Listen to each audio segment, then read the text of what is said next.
अनिला जी, आप इस बात को बखूबी जानती हैं कि उत्तर प्रदेश में आपकी पार्टी अकेले दम पर सत्ता में और मजबूती से, बाकी जितने भी बचते हैं वो सब विपक्ष में, इसलिए उनकी बात तो आपको सुननी पड़ेगी चारों की। वो बोल लेंगे, उसके बाद आप वापस जवाब दीजिए, क्योंकि जवाब आप ही को देना। आपकी तरफ से ना सुरेंद्र राजपूत जवाब दे पाएंगे, ना एमएच खान, ना विक्रम सिंह, ना अनुराग भदौरिया। ये सवाल उठाएंगे और आपको जवाब देना पड़ेगा। इसलिए जब ये बोलने फिर आप बोलिए। पहले 10 मिनट आप लगातार बोलिए, सुनते रहे सब लोग आपको चुपचाप, इनमें से किसी ने टोका टोकी नहीं की। तो प्लीज आप भी इनकी बात सुन लीजिए, उसके बाद जवाब दीजिए। कोई आपत्ति नहीं करेगा तब कोई। वो इसलिए मैं एक सेकेंड भदौरिया जी, आप रहने दीजिए। आप अपनी सरकार में आप पुलिस को लगाते थे अपने नेताओं की भैंसें ढूंढने पे, आज आप कह रहे हैं कि इनकी पुलिस हाथ पे हाथ धरे बैठी है। काम होता था। आपने कौन सा मॉडल खड़ा किया यहाँ पर? आपने कौन सा मॉडल खड़ा किया?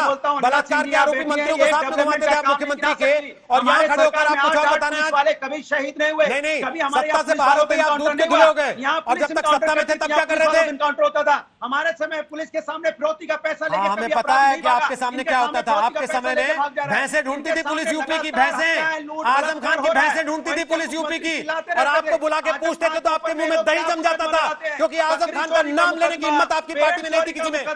यह हालत थी आपकी। मुकदमा, अरे बाप रे बाप, किताब चोरी, बकरी चोरी, दरवाजा पे तो बनाने का मुकदमा, शर्म नहीं आती सरकार को? कोई आपराधिक मुकदमा बताइए ना कि जिसमें मर्डर हुआ हो, चोरी हुई, डकैती हुई हो। बकरी चोरी, किताब चोरी, पेड़ चोरी, इसका मुकदमा लगाते हो आप। हम तो कहते हैं यहाँ पे हत्याएं हो रही हैं आपके सामने। चलिए भदौरिया जी, जो मैंने सवाल पूछे बच्चों का अपहरण हो रहा है, आपने सुन के भी अनसुने किए, लेकिन जनता ने सुनी वो बातें, और जनता को दिखता है कौन राजनीतिक पार्टी अपनी सत्ता में क्या करती रही। और शायद एमएच खान आज इसी वजह से मायावती को ये हिम्मत पड़ती है कि वो प्रेस कॉन्फ्रेंस करके सरकार से कहें कि जैसे हम सरकार चलाते थे वैसे चलाइए, अगर अपराध रोकना है तो। ऐसे नहीं रुकेगा। एमएच खान बोलिए, इनकी आवाज बंद कर रहे हैं क्योंकि ये बोलते रहेंगे, ये सुनेंगे नहीं, ये केवल भाषण देंगे। इनको लग रहा है रैली हो रही है समाजवादी पार्टी की। रैली नहीं हो रही है तो please sir, please sir, please. Bhadauria ji, हमें पता लगता है आंसू और मगरमच्छ के आंसू में अंतर दिखता है।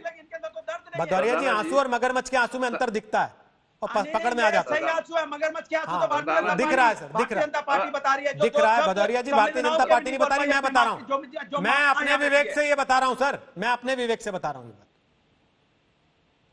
अरे तो विवेक तो हमारा भी है सर, हम लोग तो डेवलपमेंट करके दिखाया है। हम तो आज भी चिल्ला चिल्ला के काम गिनाते हैं। आप ही बोलते हो कि अभी हम ज्यादा बोलेंगे तो आप एक्सप्रेस वे गिनाने लगोगे, मेट्रो गिनाने लगोगे, 100 गिनाने लगोगे, 100 नहीं 109 गिनाने लगोगे, समाजवादी पेंशन गिनाने लगोगे, रिवर फ्रंट गिनाने लगोगे, हॉस्पिटल गिनाने लगोगे, लैपटॉप गिनाने लगोगे। अरे सर, मैं कुछ नहीं गिनाऊंगा, क्योंकि मैं गिनाने लगूंगा तो आपको भागना पड़ जाएगा यहाँ से।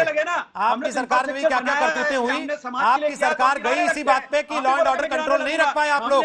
लॉ एंड ऑर्डर कंट्रोल रखा होता तो ये चीजें लोग देखते भी जो आप बता रहे हैं आप बैठ के यहाँ पर, लेकिन लॉ एंड ऑर्डर कंट्रोल में नहीं था, इसीलिए आप बाहर हुए सत्ता से, और फिर आज बैठ के बता रहे हैं कि हमने लैपटॉप बांटा था।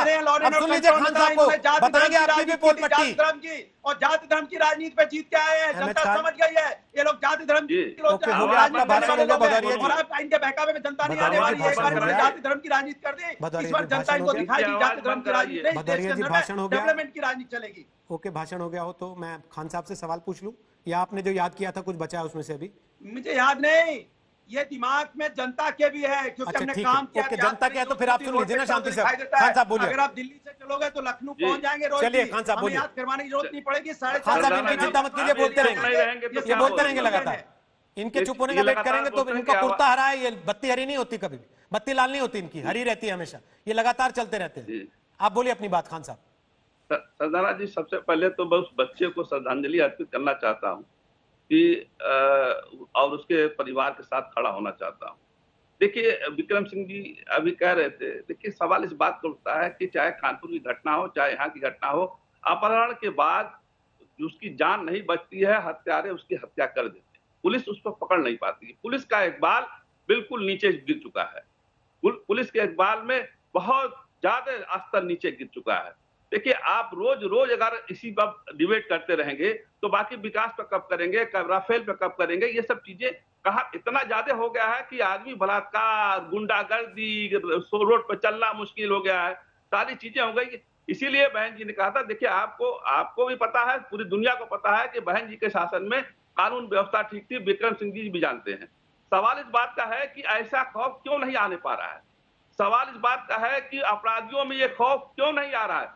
पुलिस वाले क्यों जो अभी माता जी कह रही थी कि हमको जान के बदले जान चाहिए, 8 पुलिस वालों की शहादत हो गई, उसमें उसी थाने के लोग मिले हुए थे और विकास दुबे को लाते हुए वहीं काउंटर कर दिया। आप देखिए बुलंदशहर में सुबोध सिंह की हत्या हुई है, जिस हत्यारे को जेल में होना चाहिए, जब वो जेल से बाहर निकलता है रोहित जी, तो उसको फूल माला से सजाया जाता है। तो पुलिस वाले क्या करेंगे बेचारे? वो क्या करेंगे? वो तो कहेंगे जब हत्यारे को ही फूल माला पहनाओगे तो मेरा तो मनोबल ऊंचा है, जो मर्जी आए करो, डकैती डालो, कत्ल करो, रेप करो, लड़कियों के साथ करो, औरतों के साथ करो, किसी को मत छोड़ो। आज देखिए इतना बड़ा कोविड-19 कोरोना वायरस के चलते होने के बाद भी ये घटनाएं हो रही हैं, ये बड़ी शर्म की बात है। पुलिस पर कंट्रोल करना चाहिए, पुलिस वालों को टाइट करना चाहिए, नीचे स्तर से लेकर ऊपर स्तर तक। मैंने तब भी कहा था कि 35 पुलिस वाले जो कानपुर में पुलिस वालों का साथ छोड़कर भाग गए थे, उन पर कार्रवाई क्या हुई? नहीं कार्रवाई हुई। तो अब जब शहादत नहीं दीजिएगा पुलिस वालों को, जब तक किसी 4-6 पुलिस वालों को बर्खास्त नहीं करिएगा, तब तक ये घटनाएं होती रहेंगी, रुकेंगी नहीं। ओके।